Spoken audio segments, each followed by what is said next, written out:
રાજકોટમાં બેડી માર્કેટિંગ યાર્ડમાં ચેરમેનને લઈ લોબિંગ શરૂ।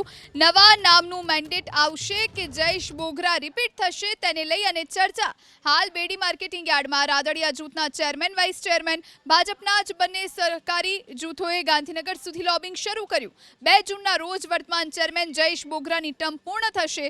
જૂન મહિનામાં જ યોજાઈ શકે છે ચૂંટણી।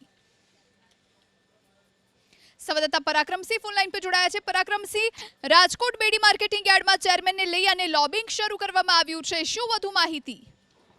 ચોક્કસ સહકારી ક્ષેત્રમાં ખૂબ જ મહત્વની ગણાતી રાજકોટ માર્કેટિંગ યાર્ડની આગામી 2 જૂનના રોજ વર્તમાન ચેરમેન જયેશ બોગરા છે તેમનો જે ટર્મ પૂરી થઈ રહી છે અને ગાંધીનગર સુધી ડિરેક્ટરો અલગ અલગ ભાજપના જૂથો છે તેમના દ્વારા ગાંધીનગર સુધી લોબિંગ શરૂ કરવામાં આવ્યું છે અને સહકારી ક્ષેત્રની અંદર અત્યારે ચર્ચાઓ જોવા મળી રહી છે। જયેશ બોગરા જે 2.5 વર્ષ તેમની ટર્મ આગામી 2 જૂનના રોજ પૂરી થાય છે ત્યારે નવા ચેરમેન તરીકે આવશે કે પછી જયેશ બોગરાને રિપીટ કરવામાં આવશે। હાલના જે ચેરમેન છે તે જયેશ રાદડિયા જૂથના જયેશ બોગરા જયેશ રાદડિયા જૂથના ચેરમેન છે ત્યારે આગામી દિવસોને લઈને જે બંને જૂથો દ્વારા ગાંધીનગર સુધી લોબિંગ શરૂ કરવામાં આવ્યું છે।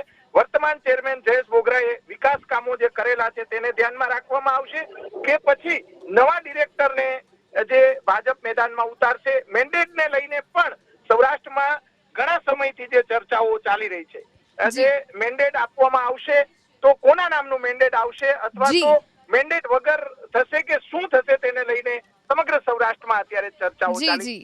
પરાક્રમસિંહ, આભાર આપનો તમામ જાણકારી આપવા માટે।